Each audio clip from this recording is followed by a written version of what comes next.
The last thing 12-year-old Sarah Beth Williams saw was a kerosene lantern swinging in the cabin window and an old woman's toothless smile beckoning her inside from the October cold. Her school backpack was found 3 days later, half buried in creek mud, still heavy with unfinished homework that would never be turned in. This is the story of America's most isolated family of child hunters, whose crimes remained hidden in the Kentucky mountains for over a century, because civilization never climbed high enough to find them, and because some appetites grow stronger with each generation that feeds them. The Cumberland Plateau cuts through southeastern Kentucky like a wound that refuses to heal.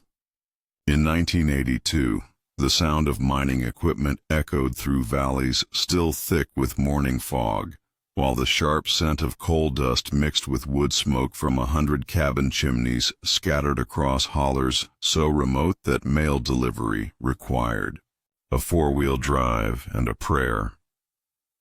The texture of life here was carved from poverty and pride, hard, unforgiving, and shaped by economic collapse that killed hope as efficiently as mountain winters killed the weak. The McCready family had chosen their homestead in Black Hollow for one reason above all others. Nobody could reach it without being seen first, and nobody who wasn't invited ever made it back down the mountain to tell what they'd witnessed. 3.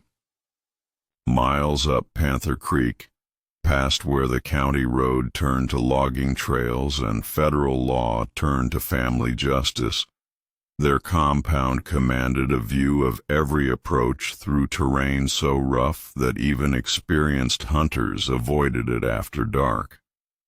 They'd learned the value of such positioning during the Coal Wars, when survival meant knowing who was coming before they knew you were there. And they'd refined those lessons across generations that measured success not in dollars earned but in threats eliminated. Before we climb deeper into these blood-soaked hollers, take a moment to let us know where you're watching from and what time it is in your part of the world.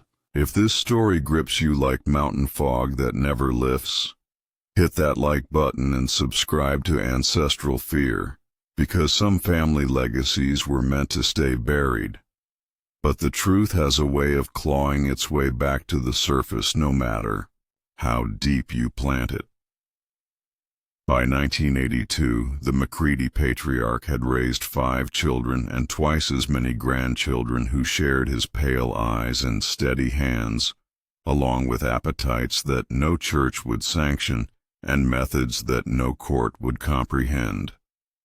His wife had died 15 years earlier in what county records listed as a hunting accident, leaving him to shape young minds according to lessons that stretched back to Scotland's bleakest years, when clan loyalty meant survival and weakness meant becoming someone else's winter provisions.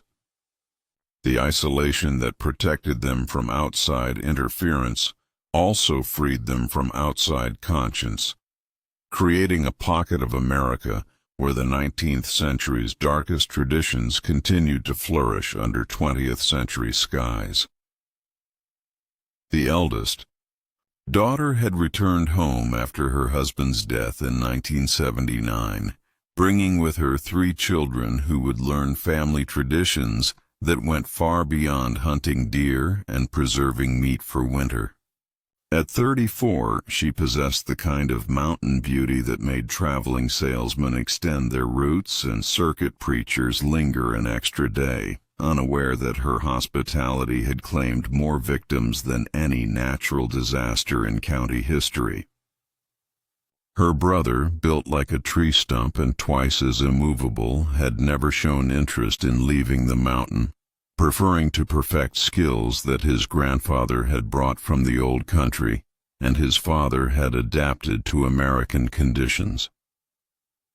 The younger generation, ranging from 16 down to 8, had been molded by mountain winters and family traditions that would make civilized folk cross themselves and check their locks twice before bed.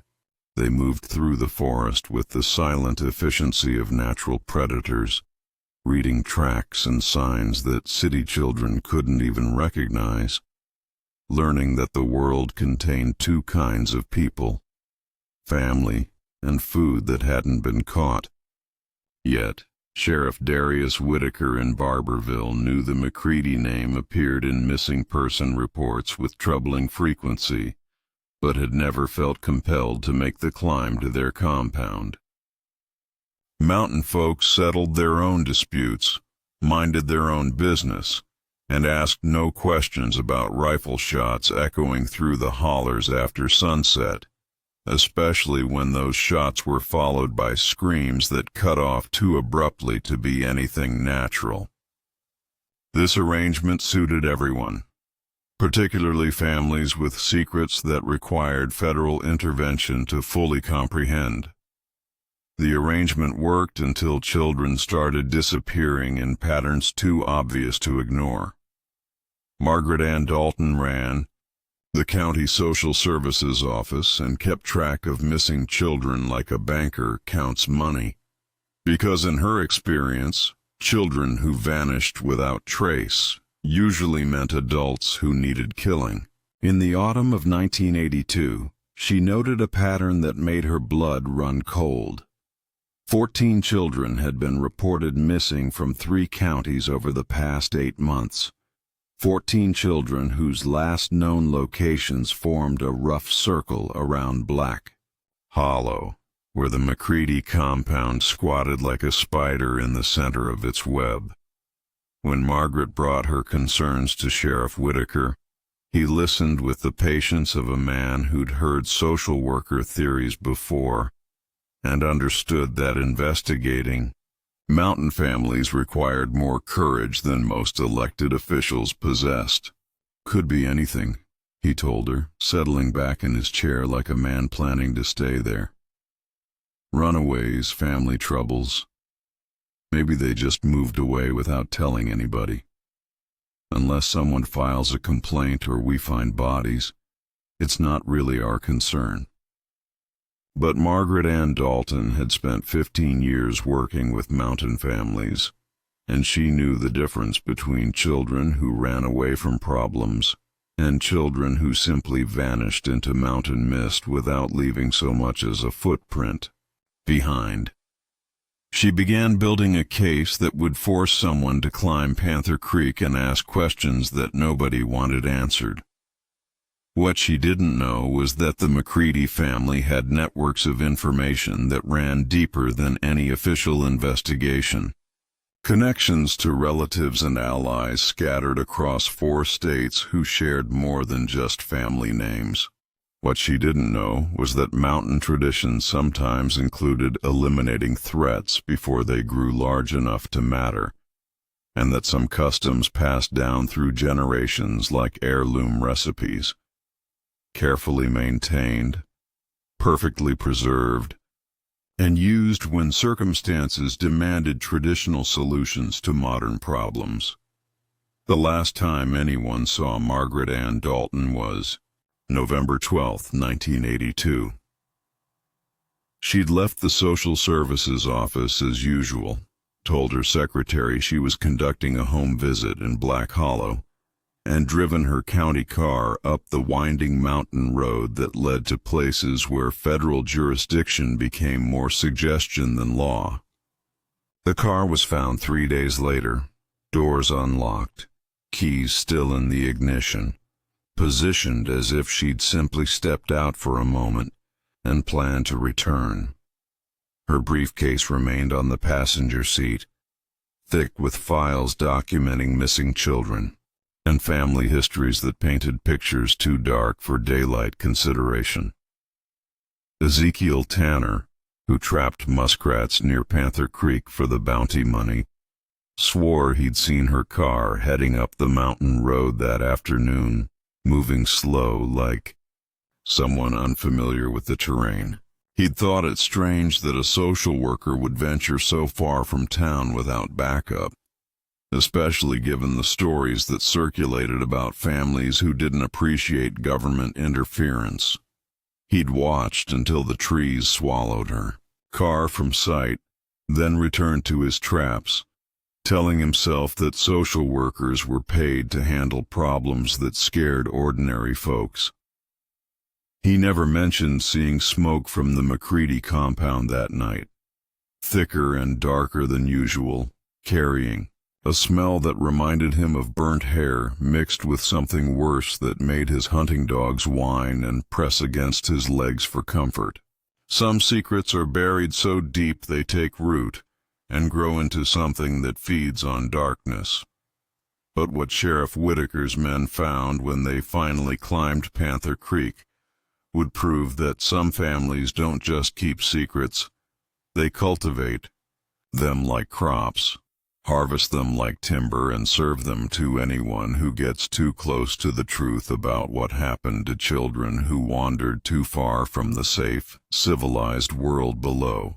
Dr. Amanda Foster found the first piece of evidence on December 1, 1982, half buried under leaves that had been deliberately scattered to hide what remained of a child's winter coat. The fabric showed signs of having been cut away from its owner with surgical precision, and the blood pattern suggested that the removal had occurred while the victim was still alive. When respected members of a community vanish without explanation, even mountain law must eventually bend toward justice, or risk losing the thin veneer of civilization that separates order from chaos, especially when those disappearances follow patterns that suggest predation rather than mere misfortune. The winter wind through bare oak branches carried the sharp bite of coming snow, while wood smoke from distant cabins mixed with the musty scent of rotting leaves and something else, something organic and corrupt that seemed to seep from the very soil of Black Hollow. The forest floor felt soft underfoot, carpeted with decades of fallen timber that muffled footsteps and absorbed the echoes of screams that no longer had voices to make them. Sheriff Darius Whitaker had climbed these mountains before during his 20-year career, but never with such reluctance weighing his boots like iron shackles. Dr. Foster had forced his hand as the county's chief medical examiner and the one person in Barberville with enough authority to demand answers that elected officials preferred to avoid. She'd spent 3 weeks analyzing evidence that painted pictures no sane community wanted to contemplate, documenting patterns of violence that stretched back decades and suggested coordination that went far beyond random crime. Her report, filed with state authorities on November 28th, included photographs that made seasoned investigators request transfers to other cases and testimony that would eventually require federal intervention to fully process. Whitaker had assembled a posse of 6 men, knowing that mountain families responded to shows of force with violence that made Civil War battles seem like church socials. His deputy, 4 state police officers borrowed from neighboring counties, and Dr. Foster herself, who insisted that medical evidence required professional collection to stand up in court. They'd started the climb at dawn on December 1st, following tire tracks that led inexorably toward the McCready compound through terrain that seemed to grow more hostile with each mile they climbed. The abandoned county car sat 2 miles up Panther Creek, positioned as if the driver had simply evaporated, leaving behind only questions and evidence that suggested Margaret Dalton's investigation had uncovered truths that some families were willing to kill to protect. Her files remained scattered across the front seats, documenting disappearances that formed patterns too obvious for coincidence, and genealogies that revealed connections between families across 4 states who shared more than just mountain Heritage mountain justice works differently than valley law, operating by codes that prioritize family loyalty above individual rights and community protection above outside interference.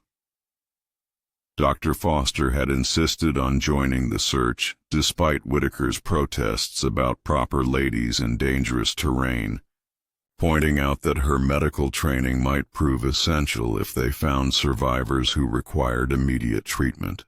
At 42, she'd delivered half the babies in 3 counties while documenting deaths that ranged from natural causes to circumstances that defied rational explanation, giving her insights into mountain culture that male authorities often missed. The evidence trail told a story that made Whitaker's stomach clench like a fist around broken glass. Scattered personal belongings leading from the abandoned car toward the McCready compound, each item carefully positioned as if to guide searchers along a specific path. Then concentrated areas where something had been dragged through underbrush, leaving marks that suggested human cargo transported by people who understood the importance of avoiding main trails where evidence might be discovered by accident.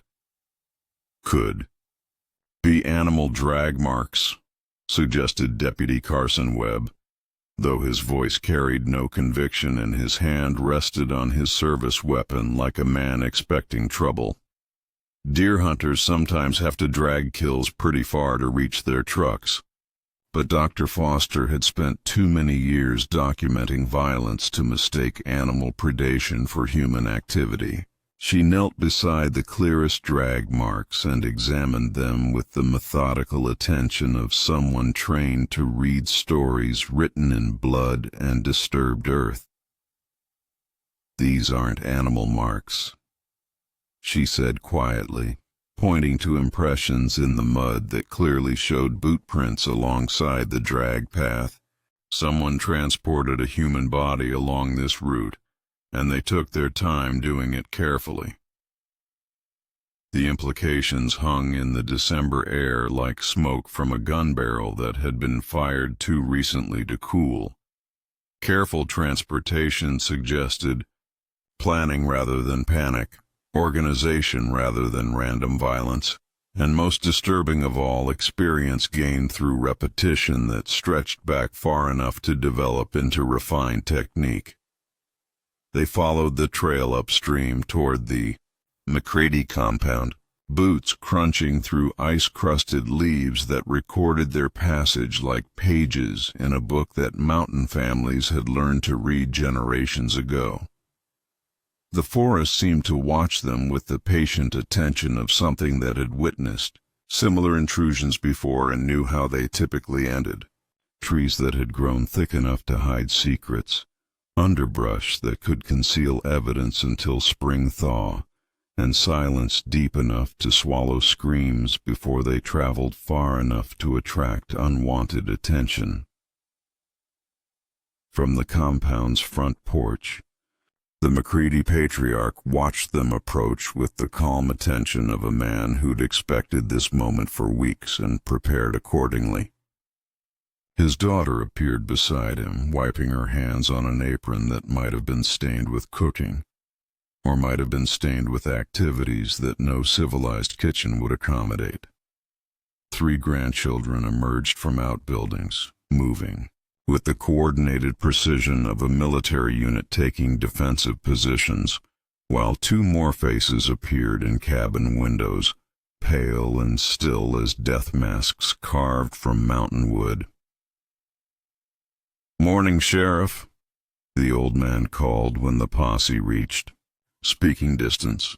His voice carried the easy confidence of someone standing on his own land, facing visitors who had no legal right to be there without invitation, warrant, or courage sufficient to enforce federal law in places where family tradition held more weight than government authority. "Something we can help you with on this fine winter morning?" Whitaker dismounted slowly, calculating his words like a gambler counting cards in a game where losing meant more than money. Mountain protocol demanded respect for property owners, especially those who'd never been formally accused of wrongdoing and possessed enough relatives scattered through the hills to make revenge a multi-generational concern. But the evidence, Trail and Dr. Foster's determined expression reminded him that some protocols could cost elections, lives, and the kind of sleep that came without nightmares. "Looking for Margaret Dalton," Whitaker said, settling his feet in a position that allowed quick movement toward cover if shooting started. "She went missing 2 weeks back, found her car down the creek, thought maybe she'd stopped here for directions or help." The question carried implications that everyone present understood, creating a moment of tension that balanced on the edge of a knife blade sharp enough to cut through decades of careful mountain diplomacy.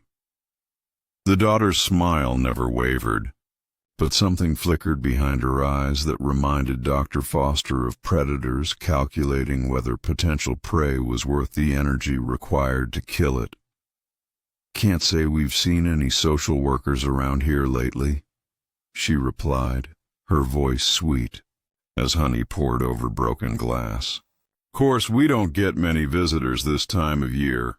Roads are rough, weather's turning, and most folks with sense stay close to town where they belong." The implication hung between them like smoke from a rifle barrel, that only fools and lawmen climbed Panther Creek in December, and the distinction between the two wasn't always as clear as badges and uniforms suggested. But Dr. Foster had not climbed 3 miles through December mud to be dismissed by mountain courtesy wrapped around threats that carried the weight of generational experience in making problems disappear permanently. She stepped forward, her breath visible in the cold air, like words given substance by winter's touch. "Then you won't mind if we look around your property," she said, making it sound like a statement rather than a request. Just to satisfy ourselves that she didn't have some kind of accident that might need medical attention. The offer of help masked a demand that carried the authority of someone who documented enough mountain violence to recognize its signs and patterns. The McCready patriarch's hand moved slowly toward a rifle leaning against the cabin wall, while his daughter maintained that serene smile and his grandchildren shifted positions with the subtle coordination of wolves preparing to attack. The silence stretched between them like a wire pulled tight enough to snap, creating a moment when civilization and savagery faced each other across a gap that measured more than just physical distance. When law enforcement finally confronts a family that has operated beyond justice for decades, the collision between official authority and mountain tradition reveals truths that both sides would prefer to keep buried beneath layers of legal procedure and community silence. The smell of lye soap and wood ash drifted from the McCready compound, mixing with the metallic scent of well water, and something else entirely, something organic and unpleasant that seemed to seep from the very boards of buildings that had housed secrets too dark for sunlight. The compound itself squatted against the mountainside like a collection of wounds that had never properly healed. The main cabin showed signs of expansion over decades, with rooms added as family needs grew and activities required spaces that neighbors couldn't accidentally observe. Outbuildings dotted the property with the random placement of structures, built for specific purposes rather than aesthetic consideration, and each one bore new padlocks that represented significant expense for a family that claimed poverty when tax assessors came calling. "Look around all you want," the daughter said, gesturing toward the buildings with pale hands that had never known honest labor. but showed calluses in places that suggested familiarity with tools designed for purposes other than farming. We've got nothing to hide from law-abiding citizens who respect property rights and family privacy. Her invitation carried the dangerous hospitality that mountain families offered when they wanted to control how much visitors learned and ensure they didn't live long enough to share information with outside authorities. Sheriff Whitaker felt the mountain's attention focus on this moment like sunlight through a magnifying glass, creating heat sufficient to ignite conflicts that had been smoldering for generations. The legal technicalities of 1982. Kentucky law favored property owners, especially in counties where judges understood the value of leaving mountain families alone as long as their activities didn't generate federal attention or newspaper headlines. That made tourism boards nervous. But Dr. Foster had not climbed 3 miles through winter mud to be turned away by legal niceties wrapped around threats that carried the weight of family tradition stretching back to Scotland's hungriest years. "We found blood, Macready," she said, stepping closer to the porch despite Deputy Webb's restraining gesture. "Margaret's blood leading right up this creek, along with evidence that someone was dragged toward your compound against their will." The accusation carried weight because Dr. Foster carried credentials that impressed federal judges and medical training that allowed her to document evidence in ways that mountain families couldn't easily dismiss or destroy. In a region where information traveled slowly but grudges traveled across generations, professional expertise mattered more than political connections when cases reached courtrooms outside local influence. The Macready daughter spoke for the first time since the initial greeting, her voice maintaining that same sweet tone that masked calculation sharp enough to cut through legal procedures and leave nothing but permanent solutions to temporary problems. "Of course you can examine our property, Sheriff," she said, gesturing toward the cabin interior with movements that seemed casual but felt choreographed. "We've got nothing to hide from neighbors who respect mountain hospitality and understand how things work up here. Some invitations are traps disguised as courtesy, especially when they come from families who've spent generations perfecting the art of making visitors disappear without leaving traces that survive long enough to attract federal attention." The cabin's interior revealed living conditions that appeared normal at first glance, but showed disturbing details upon closer examination. Hand-hewn furniture built to last generations, quilts sewn with careful stitches that depicted scenes no church would recognize, and a stone fireplace that radiated comfortable heat while displaying tools that served purposes beyond ordinary. Cooking. Everything appeared normal except for the security measures.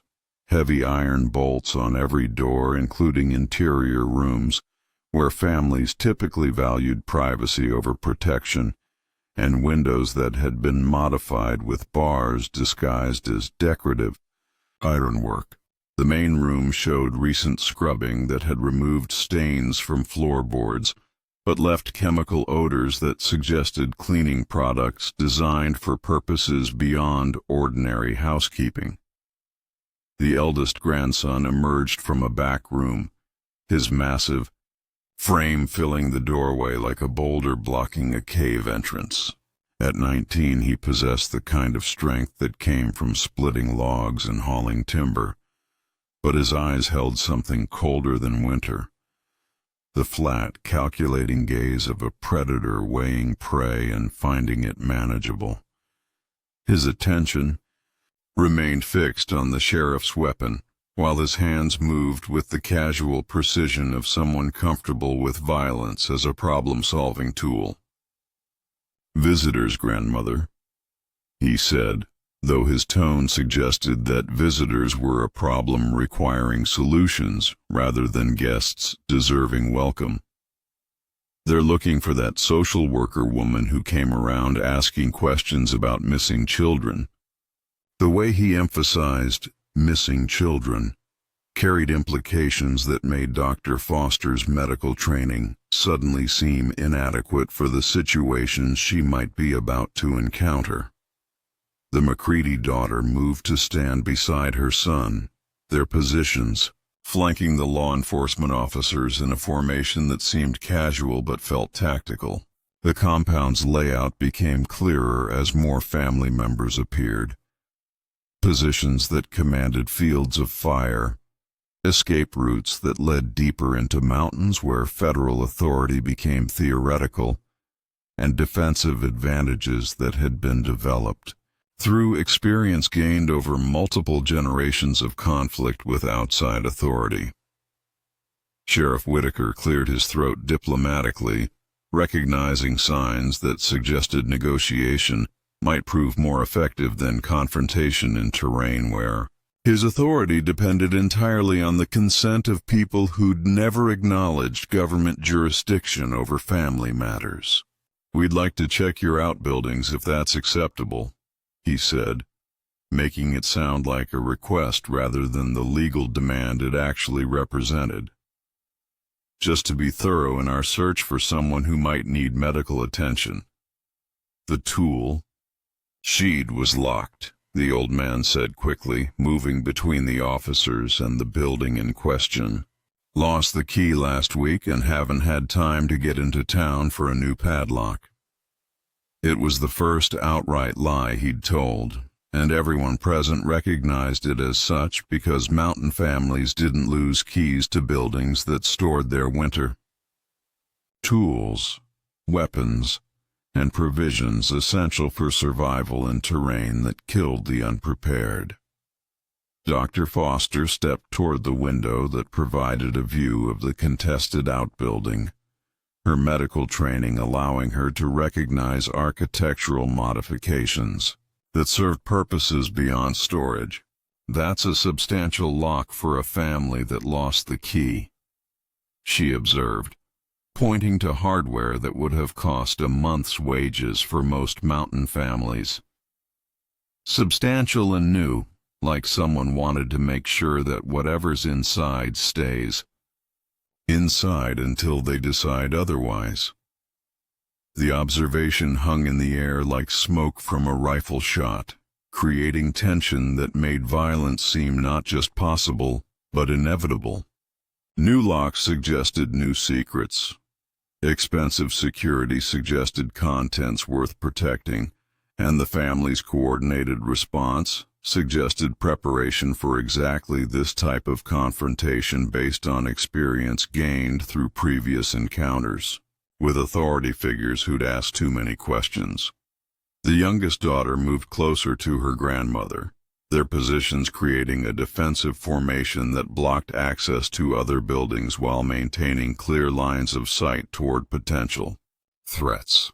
The family's coordination revealed training that went beyond ordinary mountain self-reliance, suggesting preparation for conflicts that required tactical thinking and coordinated response to survive encounters with outside authority.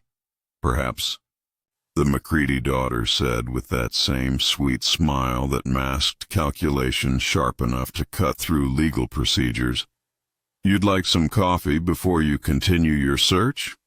It's cold outside, and mountain hospitality demands we warm our guests properly before they head back down to where they belong." The offer sounded reasonable to ears trained by civilization, but felt like a threat to instincts honed by years of documenting violence in places where courtesy often preceded murder. Dr. Foster, who'd survived 4 decades of mountain medicine, by learning to distinguish between genuine kindness and predatory behavior masked as hospitality, recognized the subtle signs that suggested accepting such offers might cost more than refusing them. The family's body language, the positioning of potential weapons, and the compound's layout all indicated that visitors who stayed too long or learned too much rarely made it back down the mountain to share their discoveries with outside authority. But before anyone could respond to the invitation, a sound drifted from the direction of the locked outbuilding. A soft, rhythmic tapping that might have been wind against loose boards, or might have been something else entirely trying to communicate from inside a structure designed to prevent such communication. The tapping followed a pattern that Dr. Foster recognized from her medical training. 3 short, 3 long, 3 short. The universal distress signal that someone had taught children for generations as a way to call for help when screaming wouldn't be heard or would result in punishment worse than silence. The tapping from the outbuilding stopped the moment everyone turned toward the sound, as if whatever was inside had suddenly learned the value of silence through experience that taught harsh lessons about the consequences of attracting unwanted attention. The McCready patriarch's face went pale as winter ice, while his daughter's smile faltered for the first time since the law enforcement officers had arrived. When a family's carefully constructed lies begin to crumble under the weight of evidence they can't explain away, the moment of exposure reveals not just their crimes, but the depths they'll sink to protect secrets that have sustained them for generations. The December wind carried the acrid smell of hickory smoke mixed with something sweeter and more corrupt, while the crunch of frozen leaves underfoot marked each step toward the locked building like drumbeats counting down to judgment that had been delayed far too long. The outbuilding squatted against the tree line like a guilty secret made of wood and stone, its blackened walls holding shadows that seemed too thick for the pale afternoon light filtering through bare branches. Sheriff Whitaker's hand moved instinctively toward his service revolver as he approached the heavy oak door, while Dr. Foster followed with the methodical attention of someone trained to document evidence that courts would need to process crimes beyond ordinary human understanding. The padlock that the McCready daughter had dismissed as ordinary security was indeed substantial, a Yale lock that would have cost several $100s in 1982 money, representing an investment that suggested contents worth more than winter tools or preserved food. Such expense indicated either valuable storage or the need to contain something that ordinary locks couldn't secure, and the family's nervous response suggested the latter possibility carried more weight than comfort allowed. "That sound, Deputy," Webb whispered, his breath visible in the cold air like words given substance by winter's touch, sounded like someone tapping SOS. The observation hung between them like smoke from a gun that had been fired recently enough to still carry the smell of cordite and consequences that couldn't be undone once triggers were pulled and lives were changed forever. The McCready daughters' laugh tinkled like broken glass scattered across frozen ground. "Old buildings settle in winter, Deputy," she said, maintaining that sweet tone despite circumstances that made sweetness seem more dangerous than honest hostility. "Wood contracts, joints shift, and mountain folks learn not to jump at every creak and groan that buildings make when seasons change." But Dr. Foster had lived in these mountains long enough to distinguish between natural sounds and human communication, having delivered babies in cabins where walls were thin and families large enough that privacy required creative solutions. She'd heard that particular rhythm before: 3 short taps, pause, 3 long taps, pause, 3 short taps. used by children who needed help but couldn't risk calling attention from adults who might respond to cries for assistance with violence rather than rescue. The McCready patriarch stepped between the sheriff and the building, his rifle now cradled openly in his arms like a farmer protecting crops from thieves rather than a citizen cooperating with lawful investigation. "Like I said, we lost the key," he repeated, though his voice carried less conviction than before. "No point trying to force it open when you'd just be destroying private property that belongs to people who vote and pay taxes and deserve respect from public servants." The threat was subtle but unmistakable. Mountain families settled disputes with methods that made legal procedures seem inefficient by comparison, and sheriffs who pushed too hard sometimes found that election days brought unexpected results, or that hunting accidents happened to people who forgot to respect local customs. But Dr. Foster had not climbed this mountain to be intimidated by threats wrapped in constitutional language. "Then we'll send for a locksmith," Whitaker replied, though everyone present knew the nearest locksmith lived 2 days' ride away in Lexington, and evidence could disappear faster than morning fog when families had motivation to make problems vanish permanently. Mountain justice worked on mountain time, allowing guilty parties to eliminate witnesses, destroy evidence, and relocate to family compounds in neighboring states before outside authority could coordinate effective response.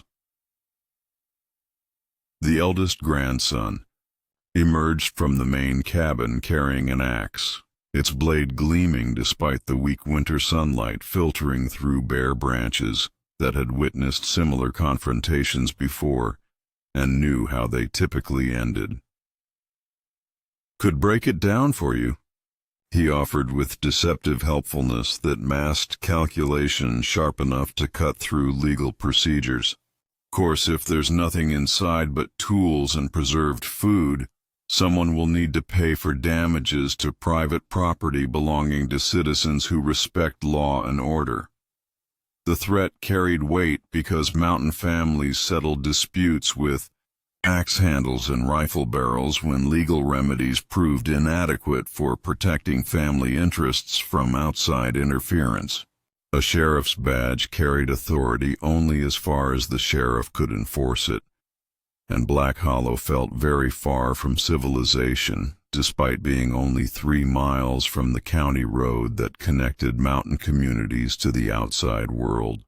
But Dr. Foster had not climbed this mountain to be deterred by intimidation disguised as reasonable concern for property rights. She walked directly to the outbuilding wall and pressed her ear against the rough boards, listening with the focused attention of someone trained to detect signs of life in circumstances where survival might depend on professional medical intervention, delivered quickly enough to matter. The others watched her with the fascination of people witnessing either courage or suicide, understanding that in these mountains the distinction often proved academic when family traditions conflicted with outside law. The sound came again, faint but unmistakable tapping in the same pattern, followed by what might have been a human voice calling for help in tones too weak to carry far enough to attract accidental attention from neighbors who might ask inconvenient questions. "There," Dr. Foster said, turning to face the McCready family with eyes that burned like coals fed by professional outrage at evidence of medical conditions requiring immediate intervention. "Someone's alive in there and they're trying to signal for help." The words hit the clearing like a physical blow, transforming a property dispute into a potential kidnapping case with implications that reached far beyond local jurisdiction. Deputy Webb drew his weapon while Sheriff Whitaker's hand tightened on his gun butt, creating a moment when violence seemed not just possible, but inevitable given the stakes involved and the family's obvious investment in preventing discovery of whatever was hidden inside the locked building. Even the youngest family members shifted nervously, understanding that their carefully maintained isolation was about to end in ways that would change everything. Mountain families had survived worse odds by choosing violence over legal consequences, relying on terrain advantages and community support to outlast federal investigations that typically ended when bureaucrats grew tired of spending money on cases that generated more paperwork than convictions. The McCready patriarch's calculation was visible on his weathered face. 6 armed visitors against his family meant certain casualties, but allowing them to open the outbuilding meant certain execution. When circuit court convened to process evidence that would hang the entire clan. "You're making a mistake," he said quietly, his voice carrying the weight of absolute certainty earned through decades of experience in making problems disappear permanently. Some doors shouldn't be opened by people who don't understand what they're likely to find inside. The warning carried implications that made the December air seem even colder, suggesting that whatever was hidden behind the Yale lock represented horrors that civilized minds weren't prepared to process. The McCready daughter moved to stand beside her father, her pale hands folded with serene composure that made her beauty seem more threatening than reassuring. "Sheriff Whitaker," she said, maintaining that sweet tone despite circumstances that made sweetness feel like poison disguised as medicine. "These accusations are becoming quite serious for a simple property search. Perhaps we should discuss this properly like civilized people who understand mountain customs and respect family privacy." The word civilized hung in the air like a challenge, carrying implications that reached beyond legal procedures to fundamental questions about who determined community standards and whether outside authority had the right to impose values on families whose traditions stretched back to times when survival required methods that modern law couldn't comprehend or accommodate. But to Dr. Foster, civilization meant that human beings in medical distress received treatment regardless of family traditions or community customs that might conflict with professional obligations to preserve life and document evidence of criminal activity. She turned to Sheriff Whitaker with eyes that demanded action despite political consequences that might follow. "Break it down," she said, making it sound less like a request than a medical directive issued by someone trained to save lives even when saving lives meant destroying carefully maintained community silence about activities that everyone knew about, but nobody discussed in public. The sheriff looked at the McCready family, then at his deputy, then at the substantial lock that stood between law and whatever secrets lay beyond it. Mountain politics had always balanced precariously between official authority and family sovereignty, creating situations where the wrong decision could destroy careers, communities, or lives depending on which side proved stronger when conflicts escalated beyond negotiation. Today, that balance would tip permanently in one direction or another, establishing precedents that would affect mountain communities for generations to come. Whitaker drew his service revolver and pointed it at the padlock, understanding that some decisions couldn't be undone once bullets were fired and doors were opened to reveal truths that communities preferred to keep hidden beneath layers of silence and selective blindness.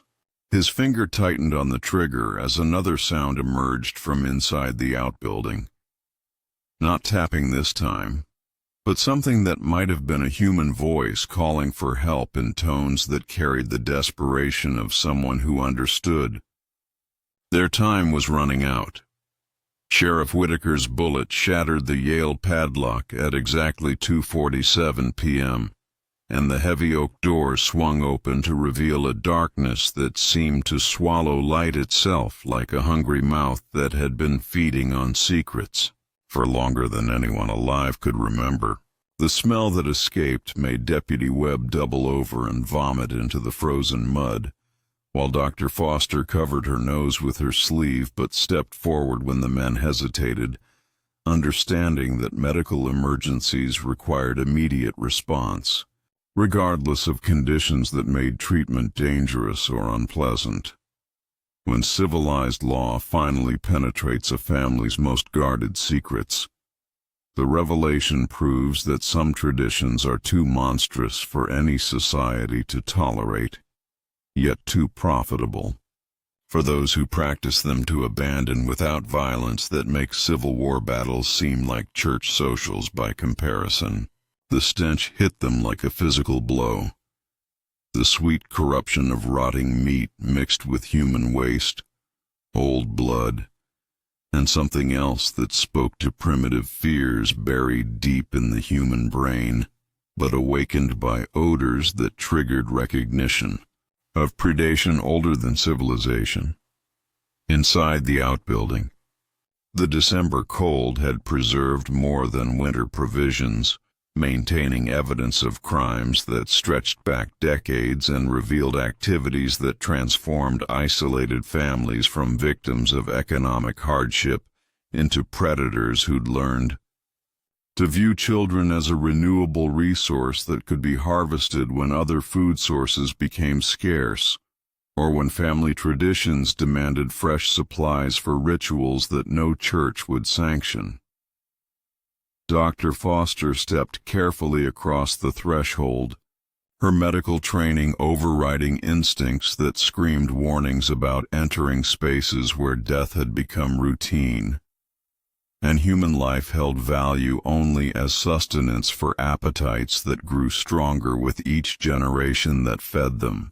What she saw in that first glimpse would haunt her remaining years.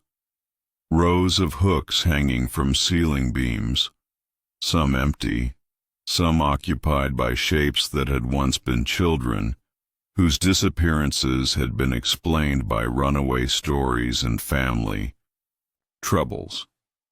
But it was the living that drew her attention first, because medical training taught her to prioritize patients who could still be saved over victims whose needs had moved beyond earthly intervention. In the far corner, chained to a support post with restraints that showed evidence of long use and careful maintenance, sat a child whose appearance suggested weeks or months of captivity, under conditions that reduced human beings to the status of livestock awaiting processing. The child raised her head slowly, squinting against the sudden influx of daylight that probably seemed as alien as rescue after prolonged exposure to conditions that taught harsh lessons about hope and the dangers of believing that outside help would ever arrive in time to matter. Her voice came out as a whisper, raw from screaming that no one outside the family had heard or responded to, with anything other than punishment designed to encourage quieter suffering. "Please," she whispered, the word carrying desperation that made hardened law enforcement officers reach for handkerchiefs to wipe away tears they hadn't shed since childhood encounters with violence that shaped their understanding of human cruelty. "Don't let them cook me like they cooked the others." The statement hung in the stinking air like smoke from fires that had consumed evidence of crimes too numerous for courts to process without requiring extra judges and expanded prison facilities. The rescue that followed happened in tense silence, punctuated by sounds that revealed the outbuilding's true purpose: chains being cut, locks being broken, and soft crying from children who'd learned that tears brought punishment, but couldn't help expressing relief at seeing faces that didn't belong to the family, that had reduced them to inventory items awaiting processing according to schedules. determined by appetite rather than mercy. While Sheriff Whitaker and his deputy worked to free the surviving children from restraints that showed evidence of having secured dozens of previous victims, Dr. Foster conducted her own inventory of the building's contents with the methodical attention of someone trained to document evidence that courts would need to understand the scope of crimes that stretched beyond individual acts of violence to systematic predation that had claimed victims across multiple generations. What she found painted a picture of organized murder that had been refined over decades of practice, revealing tools hung from wall pegs with the care of craftsmen who took pride in their work. Knives, saws, cleavers, and implements designed for purposes that no legitimate profession would recognize. Wooden tables bore stains that told stories no courthouse would want to hear in detail, while ceiling hooks supported packages wrapped in cheesecloth and hemp rope, cured and preserved like any other winter meat, but containing contents that transformed cannibalism from desperate survival tactic into sustainable lifestyle. Mountain families understood the value of waste not, want not, but the McCready clan had taken that philosophy to extremes that redefined human relationships in terms of predator and prey, family and food, survival and consumption. The children they'd captured weren't just victims. They were resources to be managed, processed, and preserved, according to techniques that had been passed down through generations, like family recipes for dishes that no restaurant would serve, and no cookbook would contain. The McCready family watched this discovery with expressions that ranged from resigned acceptance to cold calculation, understanding that their carefully maintained isolation was ending in ways that would require immediate decisions about whether to surrender to outside authority or fight to preserve traditions that had sustained them through economic hardships that drove weaker families to seek help from government agencies rather than developing independent solutions to survival challenges. The patriarch had set his rifle aside but remained within reach of it, while his daughter maintained that serene smile despite circumstances that made courtesy seem more dangerous than honest hostility. The grandchildren stood in formation around the outbuilding entrance, not blocking it but positioned to block it if circumstances required defensive action to protect family interests from federal investigations that typically ended with executions, rather than understanding about economic pressures that drove mountain communities to adopt survival strategies that urban populations couldn't comprehend. How many? Sheriff Whitaker asked when the rescue operations became clear enough for multiple victims to provide coherent testimony about their experiences in captivity. "I don't know how many children they took," she whispered, her voice gaining strength, as circulation returned to limbs that had been restrained for weeks. "They kept us in different places, moved us around so we couldn't talk to each other. But I heard them planning. There were supposed to be more raids before winter, more children, disappearing when families wouldn't notice right away." The eldest grandson stepped forward with that same deceptive helpfulness that masked calculation sharp enough to cut through legal procedures and leave permanent solutions to temporary problems. "Sheriff, I think there's been a terrible misunderstanding," he said, his massive frame positioned to block access to other outbuildings while maintaining clear sight lines toward potential escape routes. "These children wandered onto our property in distress. We were caring for them until they recovered enough to be safely returned to their families." The explanation might have carried weight in a community where mountain families traditionally helped lost travelers, but the physical evidence contradicted every word. The restraints showed wear patterns from prolonged use. The building's modifications served no purpose beyond containment, and the children's testimony painted pictures of systematic abuse that had continued for months rather than days of charitable care. Dr. Foster knelt beside the youngest victim, a boy who couldn't have been more than 6 years old, his conditions suggesting malnutrition designed to weaken resistance while maintaining enough health to prevent immediate death. Her medical examination revealed injuries consistent with prolonged physical abuse, psychological trauma that would require years of treatment, and evidence of medical procedures that served no therapeutic purpose but might have been related to the preservation techniques documented in family journals. "How long have you been here?" she asked gently, her professional training allowing her to communicate with traumatized children in ways that encouraged honest responses without triggering panic reactions that might make testimony impossible to obtain. "Since the leaves started changing," the boy whispered, referring to autumn foliage that had begun transforming in late September, suggesting captivity that had lasted at least 6 weeks. "They said they were waiting for the right time, when the weather got cold enough, that nobody would come looking until spring." The statement revealed planning that extended beyond opportunity to systematic preparation for crimes that required seasonal timing to minimize risk of discovery. Sheriff Whitaker surveyed the outbuilding's contents with growing horror, recognizing that the scope of the investigation had expanded far beyond a simple missing person case to evidence of organized predation that had operated successfully for decades by exploiting the isolation and community silence that protected mountain families from outside interference.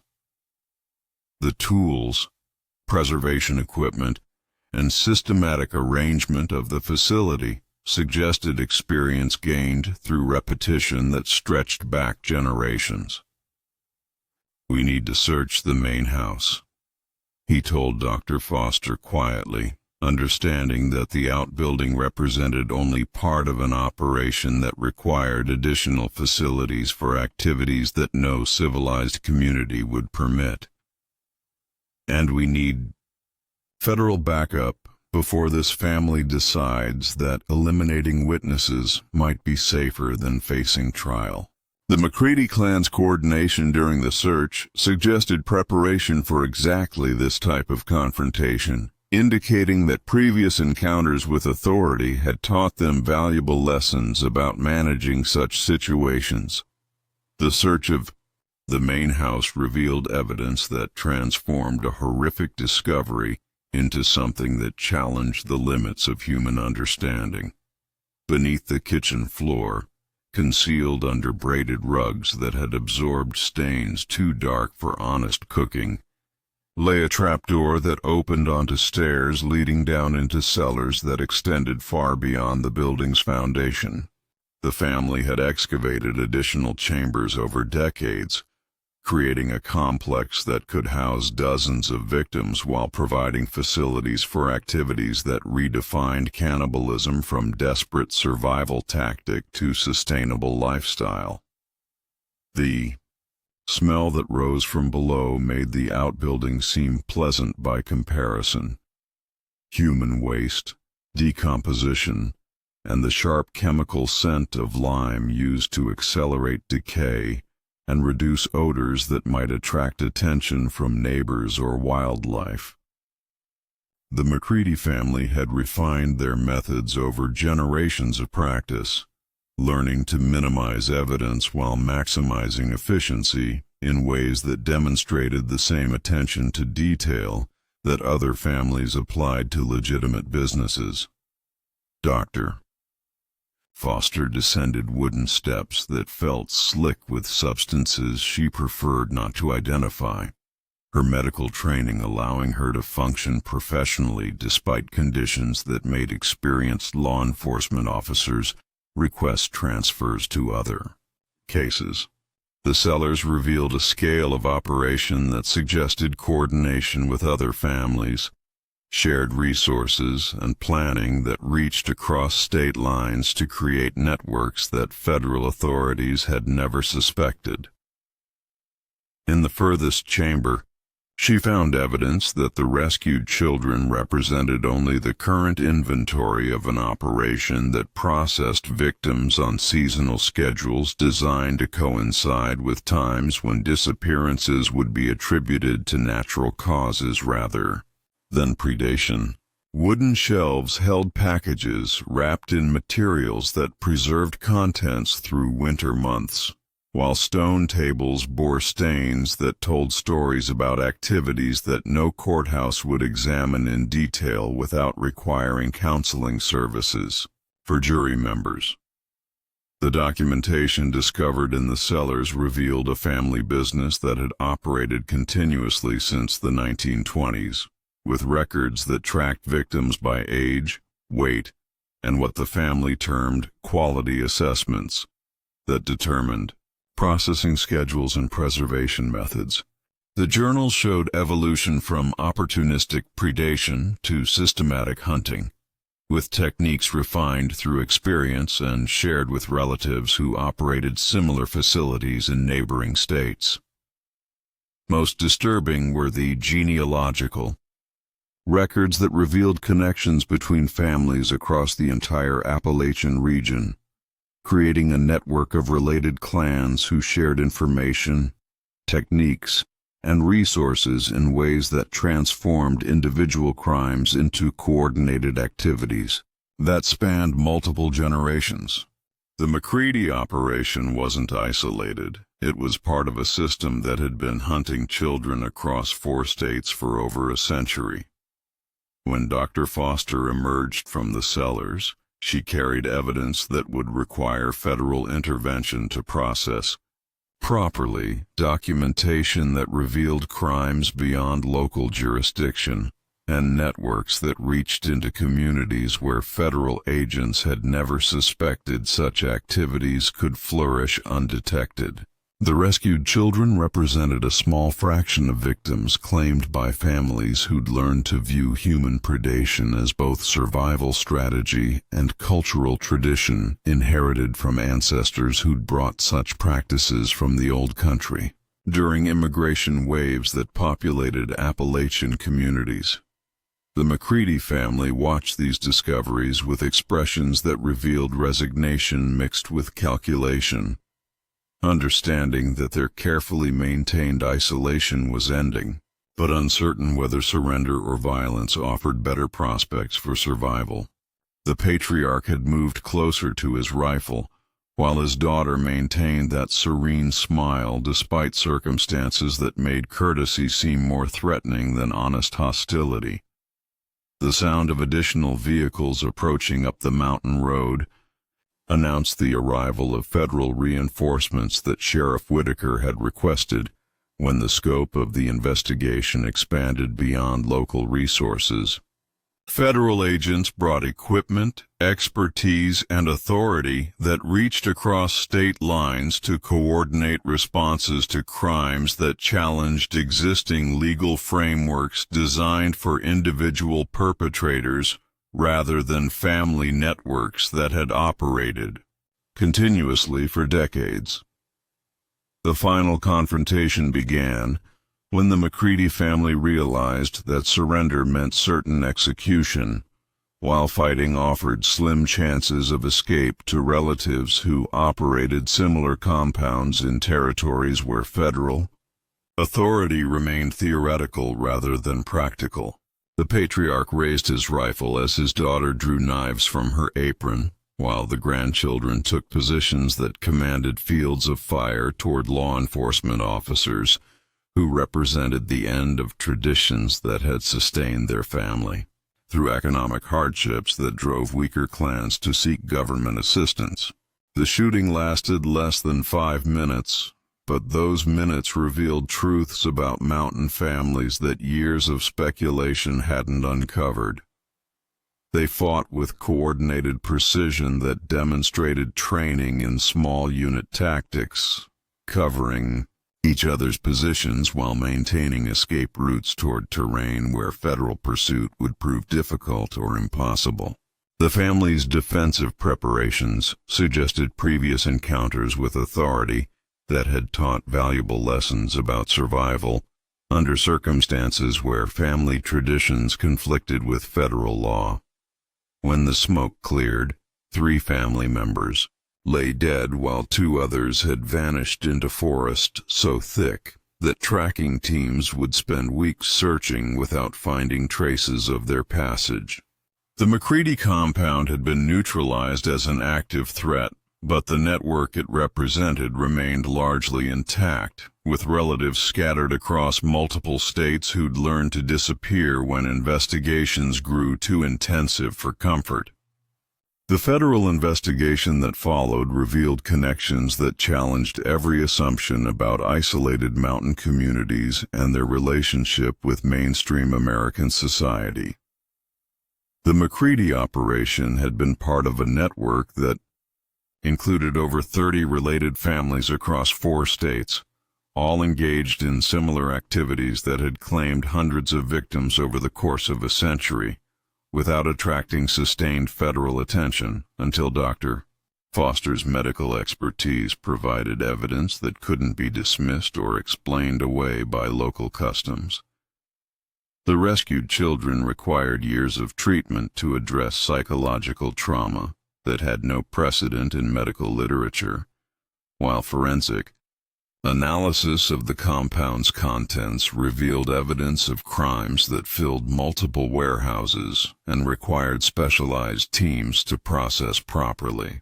The documentation alone provided genealogies that connected cannibalistic practices to immigration patterns from Scotland and Ireland, suggesting that such traditions had been preserved and refined across multiple generations of families who'd found isolation sufficient to maintain customs that civilization had abandoned centuries earlier.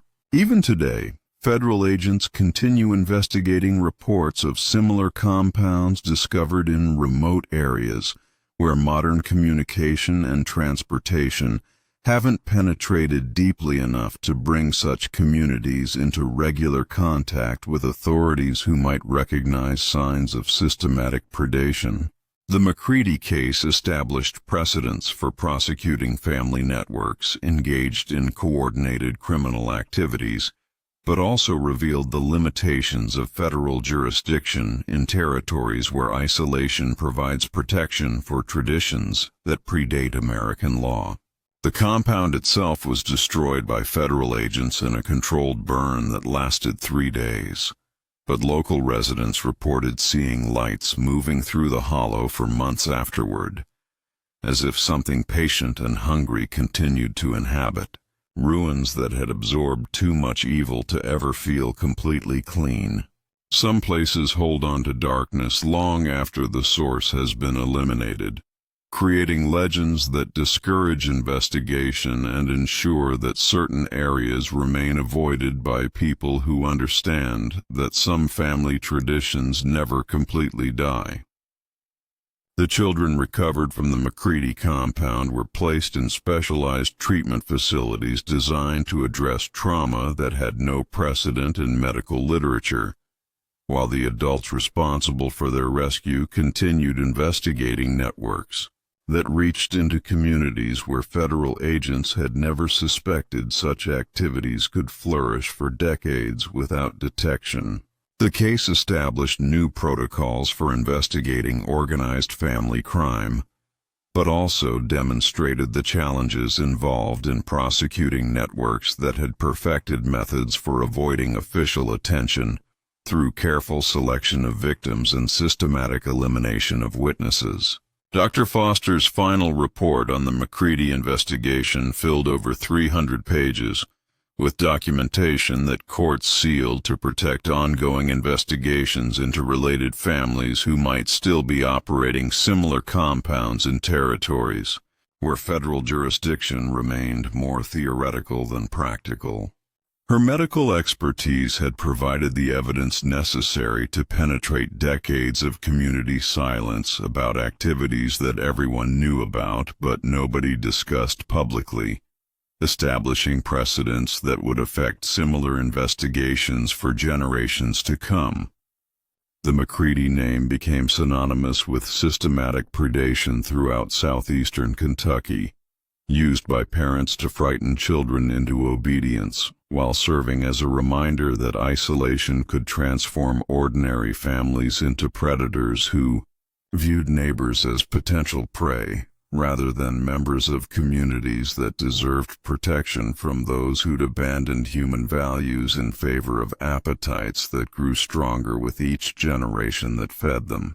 But the deeper legacy of the case lay in what it revealed about American communities where federal authority remained weak enough that family traditions could flourish, despite conflicting with laws designed to protect citizens from predators, who recognized no authority beyond their own appetites and customs, inherited from ancestors who'd brought such practices from regions where survival had once required methods that modern civilization preferred to forget. The investigation continued for years, revealing networks that reached across multiple states and involved families whose traditions stretched back to the earliest periods of American settlement, when survival in isolated communities required methods that no contemporary society would tolerate, but which had been preserved through generations of families who'd found isolation sufficient protection for customs that predated federal law by centuries.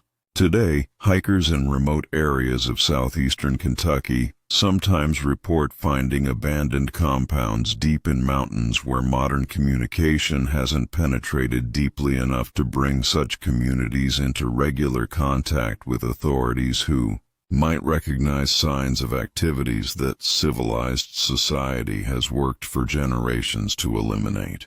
The ruins serve as reminders that some family traditions prove too deeply rooted to completely destroy, requiring constant vigilance from communities that understand the price of allowing isolation to transform neighbors into predators who view human relationships in terms of family loyalty and fresh meat, rather than the bonds that hold civilized society together.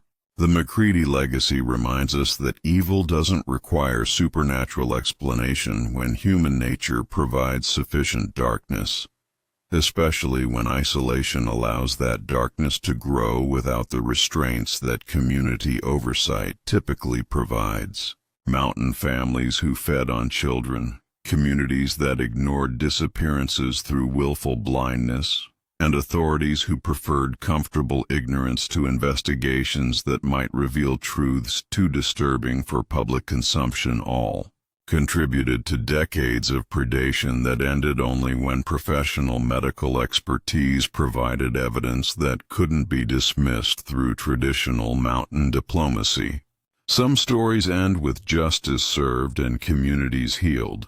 But the McCready case demonstrated that certain wounds proved too deep for healing, certain traditions too strong for legal prohibition, and certain appetites too persistent for permanent elimination. The ruins on Black Hollow remain empty now, slowly being reclaimed by forest that grows thicker each year, but mountain folk still whisper about lights seen moving through those woods on moonless nights, about campsites found with evidence of recent occupation, and about travelers who change their routes rather than pass too close to places where certain family names still carry weight. Even today, federal agents investigating missing person reports in remote areas sometimes discover evidence that suggests the McCready network represented only one branch of traditions that reach deeper into American history than most citizens would want to believe, requiring ongoing vigilance from communities that understand the difference between mountain customs worth preserving and appetites that must be eliminated before they can claim additional victims from families who trust. That civilization has advanced far enough to protect children from predators who view human relationships through perspectives that predate moral frameworks by centuries.